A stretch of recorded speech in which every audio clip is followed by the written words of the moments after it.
নমস্কার, আবারও একটা নতুন দিনের শুরু। আজকে রবিবার, আমার নতুন একটা ব্লগে সবাইকে অনেক স্বাগত। আগে বলো, তোমরা সবাই কেমন আছো?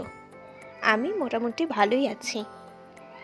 ব্লগের শুরুতেই যে প্রথম ভিডিও ক্লিপটা তোমরা দেখতে পেলে, সেটা ছিল আগের দিন রাত্রি 12টার ছবি। রাত্রি 12টার সময় মুষলধারায় বৃষ্টি হচ্ছিল। ভাবলাম একটা ভিডিও ক্লিপ নিয়ে নিই।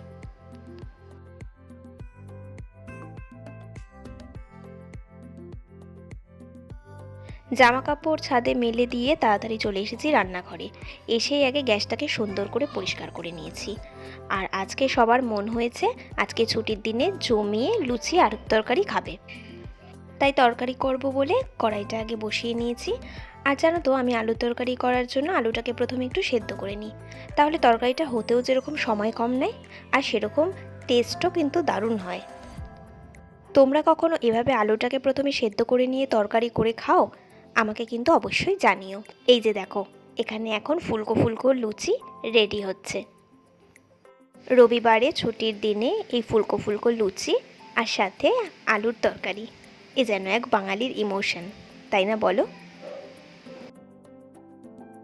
রবিবারের দিন মানেই ছুটির দিন, আর সেই দিনটা হলো আলসেমি করার দিন। এমনিতেই তো বেলা করে ঘুম থেকে উঠেছি, ওই প্রায় 9টা নাগাদ।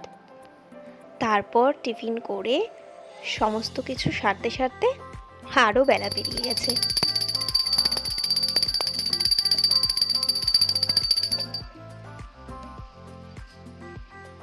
মাছে ভাতে বাঙালি, এই প্রবাদটা শুধু খাদ্যাভ্যাস নয়, এ যেন এক ঐতিহ্যের সুর। মাছ ছাড়া বাঙালি, এ যেন কল্পনারও অতীত। মাছ ছাড়া বাঙালিদের একদিনও চলে বলো? ঠিক সেরকমই আমার বাড়িতেও তাই। আর আমিও মাছ ছাড়া একদমই ভাত খেতে পারি না। সে যে কোনো ছোটো মাছ হলেই চলবে, বড় মাছই যে লাগবে তার কোনো দরকার নেই। তার ওপর আবার চলছে বর্ষার মরশুম, আর বাজারে ইলিশ মাছ তো রমরমিয়ে চলছে। এই যে আমার শ্বশুরমশাই মাছ খেতে ভীষণ ভালোবাসেন, তাই মাঝে মাঝে উনি দু রকমের মাছ নিয়ে চলে আসেন। ঠিক যেরকম আজকে ওই একটা মাছ নেওয়া হয়ে গিয়েছিল, তারপর দেখলেন যে বাজারে ইলিশ মাছটা যেন তাকিয়ে আছে।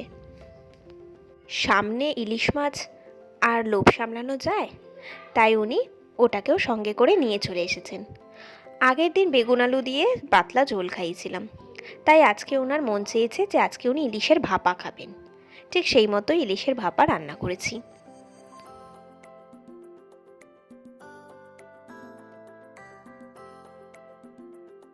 রান্নাবান্না শেষ করে নিজের ঘরে এসে আলমারি হাতড়াতে গিয়ে এই নাইটিটা চোখে পড়লো।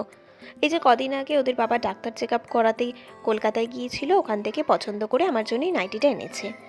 সেদিন থেকে আর নাইটিটা দেখাও হয়নি আর পরাও হয়ে ওঠেনি।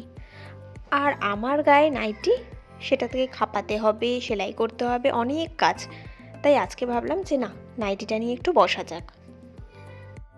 আমি কিন্তু সেলাইয়ে একদমই পারদর্শী নই, ওই কোনো রকম একটুখানি হাতে সেলাই করে নিয়েছি।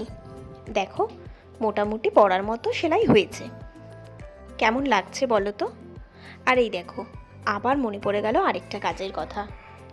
যেহেতু ছুটির দিন, হাতে একটু বেশি সময় পেয়েছি, তাই ভাবলাম ছাদের এই সিঁড়িটাকে আজ একটু পরিষ্কার করে নিই। অনেক দিন হলো নোংরা হয়েছে, তাই এটার কাজে লেগে পড়লাম। আমি না একবারে বেশি কাজ করতে পারি না, ওই যখন যেটুকু আমার চোখে পড়ে মনে হয় টুকটুক করে সেভাবেই ঘরদোরগুলোকে পরিষ্কার রাখি। এভাবে অল্প অল্প করে ঘরদোরগুলোকে পরিষ্কার করে নিলে তাহলে খুব একটা নোংরা হয় না, আর পরে আর চাপও হয় না।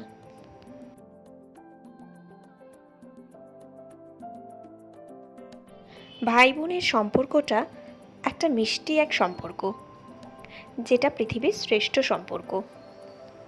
ভাই বোনের সম্পর্কটা বোঝা যায় না, শুধুমাত্র অনুভব করা যায়। ভাই বোনের সম্পর্কটা এমন এক সম্পর্ক যেখানে ভালোবাসা মুখে নয়, কাজে প্রকাশ পায়। আর এই বন্ধনকে অটুট রাখতে, দৃঢ় রাখতে রাখি বন্ধন উৎসব। ভাইয়ের হাতে বোনের রাখি এ যেন এক ভালোবাসার প্রতীক। 7 সমুদ্র 13 নদীর পাড়ে থাকি, যে কোনো সময় মন চাইলেই যেতে পারি না। আর কোনো বছরই আমার রাখিতে যাওয়া হয়ে ওঠে না। গুনে গুনে হয়তো 1-2 বছর ভাইকে সামনে থেকে রাখি পরিয়েছি। দূরে থাকি বলে ভাইকে যে রাখি পরাবো না তা কী করে হয় বলো? তাই আজকে চলে গিয়েছিলাম রাখির দোকানে। এখানে কত রাখির মেলা দেখো, আর এত সুন্দর সুন্দর রাখি দেখে মনে হচ্ছিল সবগুলো একটা করে নিয়ে নিই। কয়েকটা পছন্দ করে নিয়েও নিয়েছি। চলো বাড়িতে যাই, বাড়িতে গিয়ে তোমাদের সঙ্গে শেয়ার করছি। এই যে বাড়ি চলে এসেছি, এখন রাখিগুলোকে বের করে দেখব। জানো তো আমার নিজের ভাই একটা, কিন্তু আমার মামাতো আরও 3 ভাই আছে। আর আমি রাখি নিয়েছি মোট 5টা। একটা আমার নিজের ভাইয়ের জন্য, আর 3 মামাতো ভাইয়ের জন্য। ভাবছো তবে আরেকটা কার? আরেকটা হলো আমার মামাতো যে দাদা রয়েছে তার একটা ছোট ছেলে আছে। ওকে রাখি পরানোর মতো সেরম কেউ নেই জানো তো। আমার মামাতো বোনের মেয়ে, ও যখন যখন আসে তখনও তাহলে রাখি পরিয়ে দেয়, আর যদি না আসতে পারে তাহলে ওরা রাখি পরা হয় না। তাই ভাবলাম আমার মেয়েদের তরফ থেকে ওদের জিদ্দাদার জন্য একটা সুন্দর রাখি পাঠিয়ে দিই। ওরও বেচারার মনটা ভালো লাগবে আর ওদেরও ভালো লাগবে।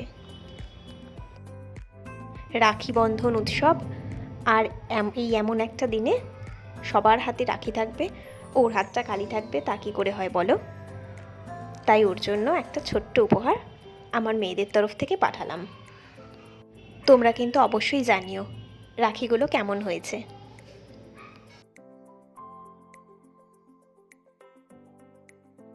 এই যে দেখো, ভাইদের হাতে রাখি পৌঁছে দেবার একমাত্র ভরসা হলো কুরিয়ার সার্ভিস। তাই এখানে আমি কুরিয়ার করার জন্য পার্সেলটা রেডি করে নিয়েছি।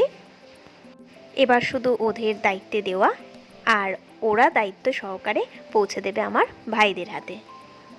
আর আমরা এভাবেই পালন করব আমাদের রাখি বন্ধন উৎসব।